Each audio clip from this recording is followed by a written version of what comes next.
कोई साथ दे या ना दे, परंतु स्वयं से चलना सीख लीजिए। हर आग से वाकिफ होकर हर आग से जलना सीख लीजिए। अरे कोई रोक नहीं पाएगा आपको प्रगति पथ पर आगे बढ़ने से, परंतु हर मुश्किल कार्य का सामना करना सीख लीजिए। दोस्तों, मैं अंगद कुमार स्वागत करता हूं आप सभी लोगों का आपके अपने channel Angad research classes YouTube channel. इससे पिछले वाले वीडियो में हमने अंकों के बारे में डिस्कस किया था, अंकों के बारे में, लेकिन आज के इस लेक्चर में हम संख्या के बारे में अध्ययन करेंगे और इसमें 20 महत्वपूर्ण संख्याओं के बारे में अध्ययन करेंगे, ठीक है ना। और ये वीडियो आप लोग के लिए बहुत ही इम्पोर्टेंट होने वाली है, प्लीज़ मिस मत कीजिएगा, क्योंकि हर व्यक्ति को जानना बहुत ही आवश्यक है और अदर कॉम्पिटिटिव एग्ज़ाम्स में भी क्वेश्चंस आते ही रहते हैं, इसलिए आप लोग के लिए बहुत ही ज़्यादा हेल्पफुल होने वाली है। आप लोग ध्यान दीजिए। यहाँ पर सबसे पहले हमने आपको बताया था कि अंक वो होते हैं, यानी कि 0 से लेकर के 9 तक, 0 से लेकर के 9 तक जितने भी हमारे अंक हैं सभी क्या हैं, अंक है ना जी। 0 1 2 3 4 5 6 7 8 9 ये सब अंक हैं। हमने फिर बताया कि संख्या क्या होता है, इन्हीं अंकों की सहायता से, यानी कि 0 1 2 3 4 5 6 7 8 और 9, इन्हीं सब अंकों की सहायता से हम संख्या का निर्माण करते हैं। मान लीजिए 5 1 2 6 2 0 इतना हमने लिखा है, यानी कि 5,12,620 हमने लिखा है, तो इसका मतलब ये हुआ कि देखिए इन्हीं अंकों की सहायता से मैंने बनाया है। यहाँ पर देखिए 5 है तो 5 यहाँ पर है, 1 है तो 1 वहाँ पर, 2 है तो 2 यहाँ पर, 620 है तो 6 2 0 यहाँ पर, यानी कि हमने अंकों की सहायता से संख्या का बनाया है, ठीक है ना। यानी संख्या का निर्माण हमने अंकों की सहायता से किया ही किया है। अब देखते हैं संख्या के प्रकार के बारे में। हम संख्या प्रकार के बारे में हम आपको बताते हैं। आप लोग बहुत ही कम आवश्यकता पड़ेगी पेन और वही कलम और कॉपी की, लेकिन फिर भी आप लोग ध्यान समझिएगा, आराम से समझ में आएगा। सबसे पहले देखिए यहाँ पर प्राकृतिक संख्या क्या होता है। तो प्राकृतिक संख्या हमने आपको बताया है कि जब मनुष्य धरती पर पैदा हुआ, जब उनके मस्तिष्क का विकास हुआ, जब गिनना उन्होंने चालू किया तो 1 से चालू किया। कहाँ से आरम्भ किया? 1 से गिनती को गिनना आरम्भ किया। किसी भी वस्तु को गिनने के लिए संख्या 1 से चालू किया था। जैसे कि वहाँ पर 10 व्यक्ति हैं तो 10 व्यक्ति को कैसे गिनेंगे? 1 2 3 4 5 6 7 8 9 10 इस तरह से ना। इसीलिए 1 से जो भी संख्या चालू होता है उसको हम क्या बोलेंगे? प्राकृतिक संख्या। यानी प्राकृतिक संख्या वे संख्या होते हैं जो हमेशा 1 से प्रारंभ होते हैं। जैसे कि 1 2 3 4 5 6 7 8 इस तरह से आप बहुत दूर तक जा सकते हैं। इतनी गिनती इतनी लंबी होती है कि कभी ख़त्म होगा ही नहीं, चाहे वर्षों बीत जाएंगे, लेकिन कभी गिनती खत्म नहीं होता, ठीक है ना। यानी ये सब क्या है? 1 से जो संख्या चालू होगा उसको प्राकृतिक संख्या कहेंगे। इसके बाद क्या हुआ?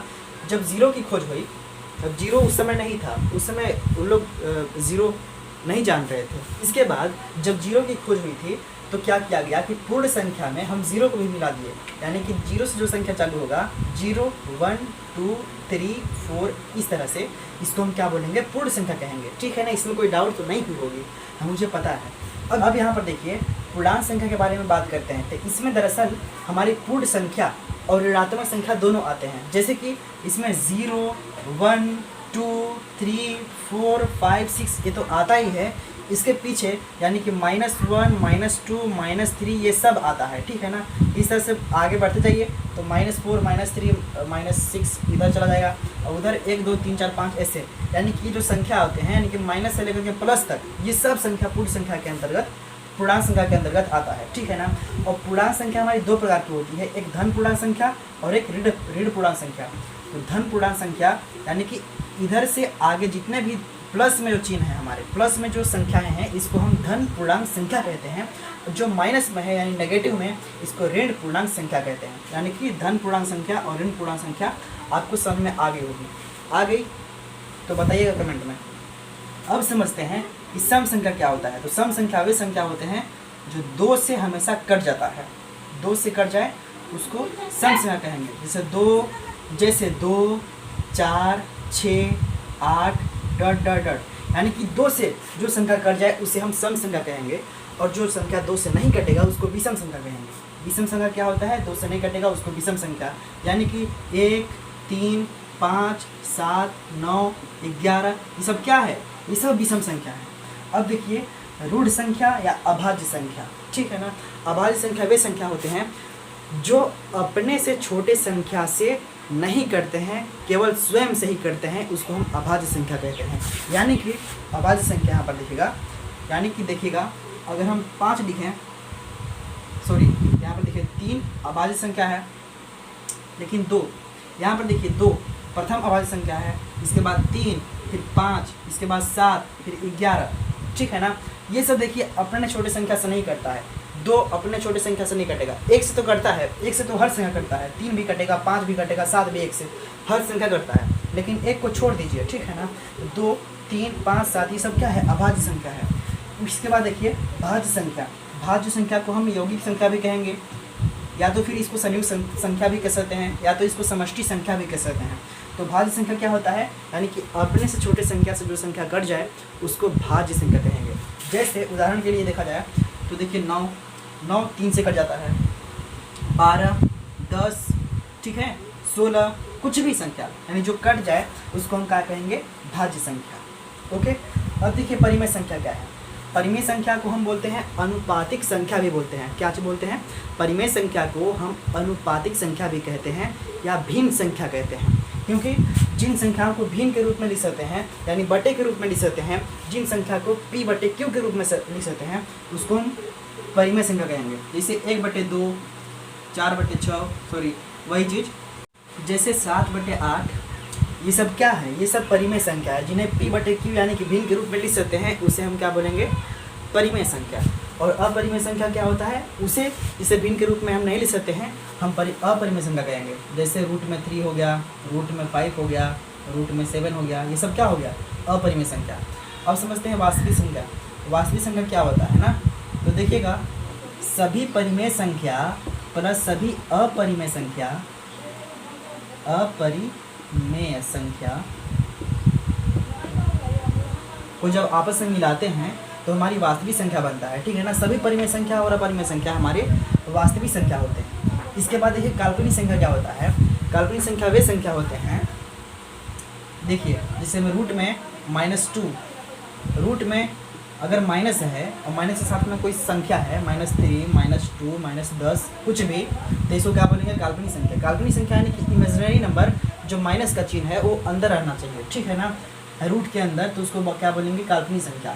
और सम्मिश्र संख्या, सम्मिश्र संख्या देखिए इसको z से डिनोट करते हैं, z = a + ib। अगर इस रूप में रहे तो हम क्या बोलेंगे, सम्मिश्र संख्या, यानी कि 5 + i6, ये क्या है, एक सम्मिश्र संख्या है।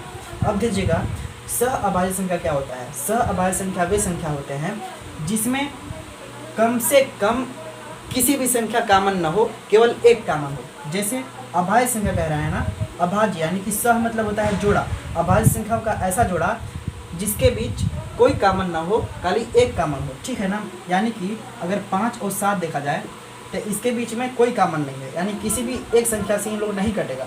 मान लीजिए अगर 10 और 20 है ऐसे, तो देखिए ये किसी न किसी संख्या से कट जाएगा दोनों। मान लो कि 2 से भी कटेगा ये और ये भी कटेगा 2 से, तो लेकिन ये भाज्य संख्या है, लेकिन ये अभाज्य बता रहे हैं। अभाज्य संख्याओं का ऐसा जोड़ा जिसके जो किसी भी संख्या से न घटे, इसको हम क्या बोलेंगे, सहअभाज्य संख्या। धनात्मक संख्या क्या होते हैं, प्लस चिन्ह से जो चालू होगा उसको धनात्मक संख्या कहेंगे। ऋणात्मक संख्या जो ऋण चिन्ह से चालू होगा उसको ऋणात्मक संख्या बोलेंगे। अब देखिएगा जुड़वा अभाज्य संख्या क्या होता है। जुड़वा अभाज्य संख्या वे संख्या होते हैं जिसके बीच में, जुड़वा मतलब 2 ठो ऐसा अभाज्य संख्याओं का जोड़ा जिसके बीच में एक भाज्य संख्या होता है। जैसे उदाहरण के लिए अगर मान लें तो 29 और 31 ये अभाज्य संख्या है, ऐसा जुड़वा अभाज्य संख्या जिसके बीच में कम से कम एक भाज्य संख्या होता ही है। 29, 30, 31, तो देखिए 29 और 31 के बीच में 30 जो होता है, 30 एक ऐसा संख्या है जो भाज्य है यानी कट जाता है। तो 29 और 31 एक ऐसा भाज्य संख्या है जिसके बीच में कम से कम एक भाज्य संख्या होना चाहिए, यानी कि अभाज्य संख्याओं का ऐसा जोड़ा जिसके बीच कम से कम एक भाज्य संख्या हो। तो वर्गमूल संख्या क्या है, यानी जिसका वर्गमूल हम निकाल लें इसका वर्गमूल संख्या कहलाता है। जैसे 9 का वर्गमूल निकाल लेंगे तो 9 वर्गमूल संख्या होगा, 16 वर्गमूल संख्या होगा, 25 वर्गमूल संख्या होगा, ठीक है। घनमूल संख्या जिसका घनमूल निकाल लें घनमूल संख्या होगा। जैसे 8 का घनमूल निकालेंगे तो क्या होगा, 2 होगा, ठीक है। उसी तरह से और घनमूल संख्या देखिए 27 भी होगा, क्योंकि देखिए 27 का जब घनमूल निकालेंगे तो हमारा 3 आएगा। देखिए बाइनरी संख्या क्या होता है, बाइनरी को हम बोलते हैं द्विआधारी संख्या। बाइनरी यानी कि जो संख्या 0 और 1 की सहायता से बनता है, 0 और 1 की सहायता से बनता है, इसको हम क्या बोलेंगे, बाइनरी संख्या। जैसे 0 0 0 1 1 0 1 1, ये सब क्या है, ये बाइनरी संख्या है, ठीक है ना। अब ध्यान दीजिएगा, बाइनरी संख्या हम मुख्य रूप से कंप्यूटर में यूज करते हैं, यानी कि डिजिटल कंप्यूटर में हम बाइनरी नंबर सिस्टम का यूज करते हैं, ठीक है ना। बाइनरी कहाँ पर चालू इसका यूज होता है, तो कंप्यूटर में बाइनरी डिजिट्स का प्रयोग करते हैं। इसके बाद देखिए डेसिमल संख्या, यानी कि 0 से लेकर के 9 तक जितने भी संख्या रहेंगे डेसिमल कहेंगे। डेसिमल मतलब कि 10 अंक होना चाहिए कम से कम। 0 1 2 3 4 5 6 7 8 और 9, 1 2 3 4 5 6 7 8 9 और एक 0। तो दोस्तों आज की वीडियो में बस इतना ही रहने देते हैं। प्लीज़ मेरे इस मेहनत के लिए छोटी सी लाइक कर दीजिएगा, चैनल को सब्सक्राइब कर दीजिएगा, और जिनको भी इस वीडियो की आवश्यकता हो अपने दोस्तों के पास शेयर कीजिएगा। धन्यवाद, मेरा सपोर्ट कीजिए आप लोग। Thank you.